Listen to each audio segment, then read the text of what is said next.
সময়টা 2004 সাল। উপমহাদেশের আপামর সঙ্গীত প্রেমীদের কানে ভেসে এলো একটি গান, জুদা হোকে ভি তুম মুঝমে কাহি বাকি হ্যায়।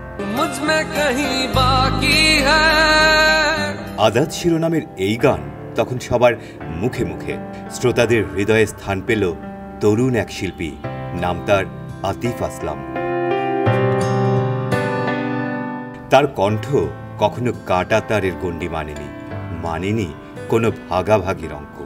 তার কণ্ঠের জাদু পাকিস্তানকে ছাড়িয়ে পৌঁছে গেছে বিশ্বের দরবারে। ডাক পেলেন বলিউডে। আতিফের গানে মুগ্ধ হয়ে পরিচালক মহেশ ভাট তাকে আমন্ত্রণ জানান জেহের ছবিতে গান গাইতে।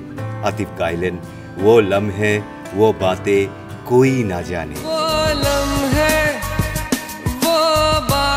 2005 সালে মুক্তি পাওয়া জেহের ছবির এই গান উপমহাদেশের সঙ্গীতের ইতিহাসে রেকর্ড সৃষ্টি করল। একটা সময় বলিউডে একচেটিয়া গান গেয়েছেন আতিফ আসলাম। সালমান খান থেকে রণবীর কাপুর, প্রথম সারির অভিনেতাদের কণ্ঠ হয়ে উঠেছিলেন তিনি। পেহলি নজর মে, তু জানে না, দিল দিয়া গাল্লা, বে ইন্তেহা, তেরে সঙ্গ ইয়ারা, মে রং সর বাতোं का, তেরে হোনে লাগা হো, পিয়া ওরে পিয়া, এমনই একের পর এক সুমধুর গান উপহার দিয়েছেন তিনি। তার গান যেমন কারো মনে ঝড় তুলে, আবার কেউ ভেঙে যাওয়া প্রেমের স্মৃতি খোঁজেন, কারো কাছে মন খারাপের সঙ্গী। 12 মার্চ এই গুণী শিল্পীর জন্মদিন। 1983 সালের এই দিনে পাকিস্তানের ওয়াজিরাবাদে জন্মেছিলেন তিনি। মজার ব্যাপার হলো, তার পরিবারে কোনো রকম সঙ্গীত চর্চাই ছিল না। তিনি নিজেও কখনো প্রাতিষ্ঠানিকভাবে গান শিখেননি, কিন্তু তার সহজাত প্রতিভা ও শিল্পী হওয়ার তীব্র আকাঙ্ক্ষা তাকে পরিণত করেছে আজকের এই আতিফ ইসলাম হিসেবে। যদিও ছোটবেলায় তার স্বপ্ন ছিল ক্রিকেটার হওয়া। স্বপ্ন দেখতেন একদিন পাকিস্তান জাতীয় দলের হয়ে ক্রিকেট খেলবেন তিনি।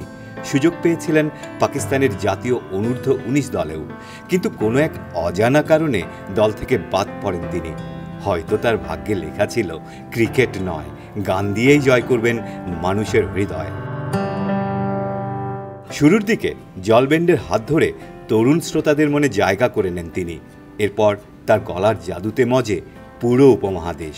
2004 সালে প্রকাশিত হয় তার প্রথম অ্যালবাম জলপরি, যার সবগুলো গানই ব্যাপক জনপ্রিয়তা লাভ করে। উর্দুর পাশাপাশি হিন্দি, পাঞ্জাবি, বাংলা সহ বিভিন্ন ভাষায় গান গেয়েছেন আতিফ। গানের পাশাপাশি অভিনয়ের প্রতিও রয়েছে তার ভালোবাসা। 2011 সালে পাকিস্তানি চলচ্চিত্র বলে প্রথম অভিনয় করেন তিনি। এছাড়াও ক্যামিও হিসেবে অভিনয় করেছেন বলিউডের বেশ কয়েকটি ছবিতে।